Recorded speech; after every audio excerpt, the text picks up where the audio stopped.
querido Padre Carlos, nesse dia que o Senhor nos reúne para celebrar uma figura também tão ilustre da Igreja, que é Paulo VI, promulgou em número dos documentos do Vaticano, a Sacrosanto Concílio, deixou pérolas maravilhosas para a vida a dois, através de inúmeros outros documentos, inclusive no campo da bioética. Escreveu o Evangelho Nunciandi, que talvez seja para a igreja hoje um documento ainda a ser aplicado em toda a profundidade, porque fala dessa raiz que nós estamos resgatando da igreja, dela ser, no seu ser, na sua missão, missionária. Não tem jeito de a gente falar de uma igreja que não seja missionária, que não tenha como atitude o amor e que saia para esse mundo ao exercício desse amor que eu constantemente lembro que é um amor para quem não merece. Nós não merecemos o amor de Deus, continuamos a não merecer, porque se fôssemos merecedores, pararíamos de pecar ao sentir esse amor, seríamos fiéis a este amor. É fácil, por exemplo, e muito mais fácil do que não pecar, é ser fiel a uma pessoa. Por exemplo, homem e mulher podem passar uma vida, 50, 60, 70 anos fiéis um ao outro.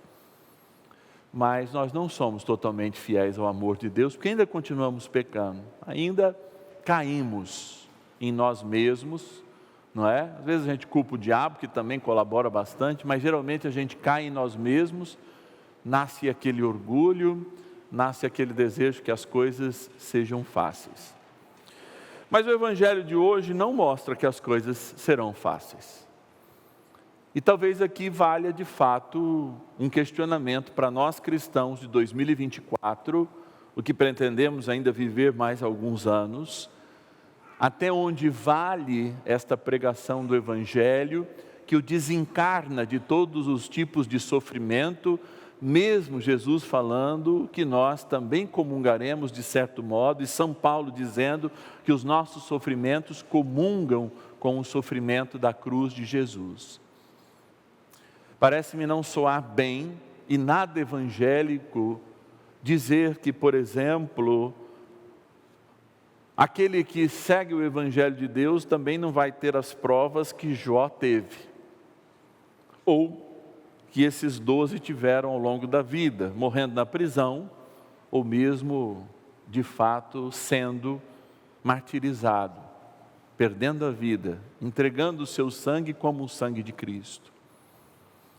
E isso traz para a nossa realidade hoje, em outra forma, numa forma que, de fato, gozamos de certa liberdade religiosa, embora a nossa liberdade religiosa sofre um preconceito muito grande, por exemplo, na defesa da vida, em outras coisas, quando a gente sai para o campo social, mas ainda não somos mortos por ter fé. Mas por que, se não somos assassinados por viver a fé, como foram esses primeiros testemunhas da vida cristã, estamos tão acomodados num evangelho que não envia, num evangelho que não expande, no Evangelho que não cria condições, de fato, que a gente saia do nosso comodismo e faça o verdadeiro papel de Deus, que é espalhar sua vontade. A gente vai falar no Pai Nosso, venha a nós o vosso reino. E para que esse reino aconteça, é preciso que eu aconteça como Deus, eu seja um sinal de Deus. Nós estamos vivendo hoje uma grande crise de um sacramentalismo voltando, ao mesmo tempo nós abandonamos a verdadeira sacramentalidade da igreja. Hoje nós estamos de fato vivenciando muitas vezes, e isso não é errado, Deus em células, e esse fenômeno acontece especialmente com os nossos irmãos, e achamos que viver aquilo em célula, a palavra de Deus meditada, de fato, é o máximo que Deus tem a revelar a cada um de nós. Mas não é. Há o sofrimento dos dias na comunidade, E a eclesialidade, ou seja, a igreja só é igreja se ela é corpo. Por isso que os sinais sacramentais são sinais sacramentais, são sinais da presença real, visíveis, por exemplo, na fração do pão e do vinho, os demais invisíveis, no testemunho cristão. E é por isso que nós que cremos em Cristo de verdade, somos e devemos ser os combatentes deste cristianismo que se transforma em coach, que não tem relação com a nossa vida íntima, com a nossa vida profissional, que é um cristianismo que evangeliza com bandeira, com camiseta, mas não evangeliza com o coração. É um cristianismo que se diz cristianismo, mas aponta o dedo para o pecado, julga o pecado em vez de apontar, aliás, aponta o dedo para o pecador em vez de apontar para o pecado. Ou seja, ama absolutamente diferente do que Jesus nos amou. E Jesus está seguindo para Jerusalém. E nós sabemos o que Jerusalém fez com Jesus. Proclamou e tinha o desejo que ele se autoproclamasse rei, por isso recebeu ele, e a gente celebra isso no domingo de Ramos, aos ramos, mas diz o Evangelho que jogavam as roupas para que Jesus passasse. Jesus que não entrara num grande cavalo branco, mas com todo o simbolismo do profeta que entra num burrinho, atrelado a tudo aquilo que havia no Antigo Testamento, no Primeiro Testamento. Jesus entra e em menos de uma semana, ele é confirmado pelas mesmas pessoas que o fizeram rei, como pior que Barrabás. Provando de novo que o desejo de Tiago e de João, lembrado nas Sagradas Escrituras, manifesta muitas vezes o nosso desejo de fugir da realidade por um Deus que absolutamente é mágico e que não conta com essas mãos que fazem mais milagres do que qualquer intercessor pode fazer, porque essas mãos podem realizar o amor todos os dias, quando elas estão abertas a acolher. E esse é o grande milagre de Deus, é mudar o coração do homem.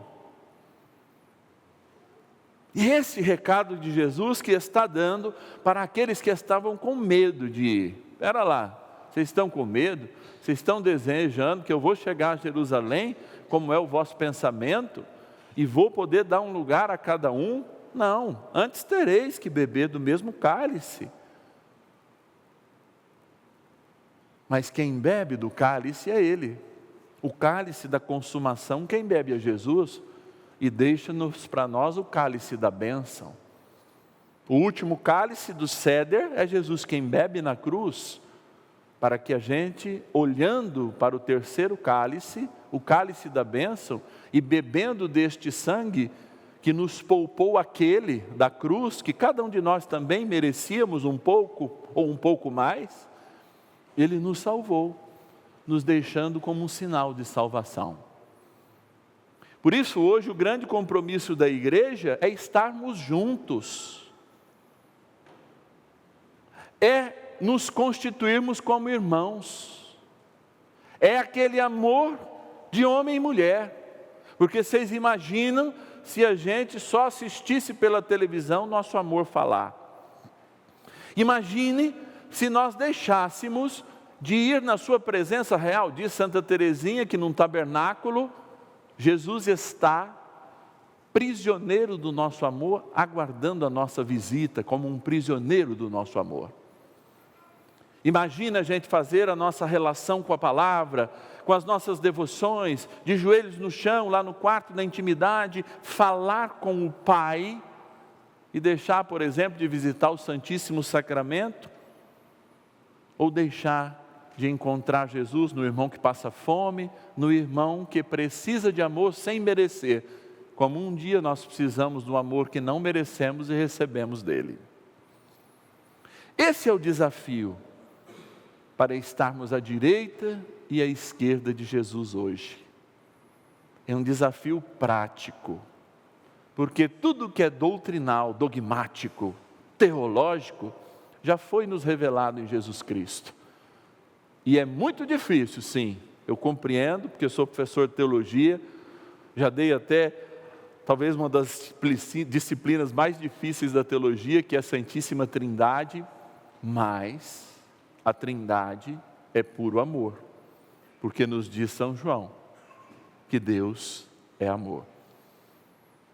Esse é o desafio lançado hoje, para aqueles que já sabem da vitória, bebem do cálice da bênção e não da consumação, e são chamados a ser neste mundo o corpo de Cristo que invade o trabalho, a escola, o lazer, e que não precisa evangelizar com palavras, como vai dizer São Francisco de Assis, só se elas forem necessárias, mas precisa falar com atitude, de onde a minha alegria vem, quem me levou a ela, e o tanto que eu estou contagiado por ela, e todo o esforço que eu faço como um sacrifício e renúncia para mantê-la. Esta é a fé que dá frutos. Não está na superficialidade da pele, nem dos sentimentos, mas se torna a razão daquele que crê. E que a gente tenha essa razão. Nós que fomos avisados que haverá sofrimentos, não podemos chegar inocente diante das nossas vidas e das nossas limitações e dizer assim: ah, Senhor, eu não mereço. Vós bebereis do mesmo cálice que eu bebi.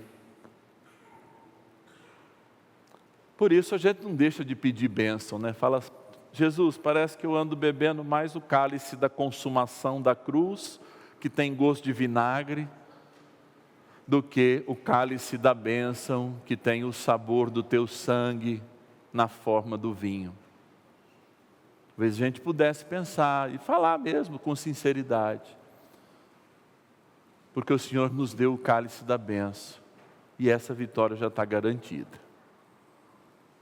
Mesmo bebendo um pouco de vinagre nessa vida, nada comparado àquele amor que Ele aplicou a cada um de nós. E todo amor que a gente viva com gratuidade, ainda será pouco, até o último dos nossos dias, como forma de gratidão a esse amor que nós recebemos do céu. Por isso, amados, ainda haverá sofrimentos, mas o cálice que nos foi reservado é o cálice da bênção, da vitória, da salvação. Esse é o Deus que nós amamos. Essa é a obra que é feita em nossa vida todos os dias pelo Espírito Santo. E é isso aí. Louvado seja nosso Senhor Jesus Cristo.